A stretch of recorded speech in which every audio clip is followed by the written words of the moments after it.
This is Karen, and this is her land. She's been here a long time, along with Mojo.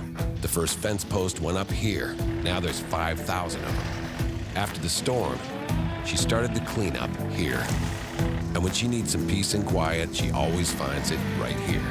This is more than just land, it's home. Karen runs with us on a John Deere 3E Series tractor, because who says a day's work has to take all day? Nothing runs like a Deere. Search John Deere 3E Series for more.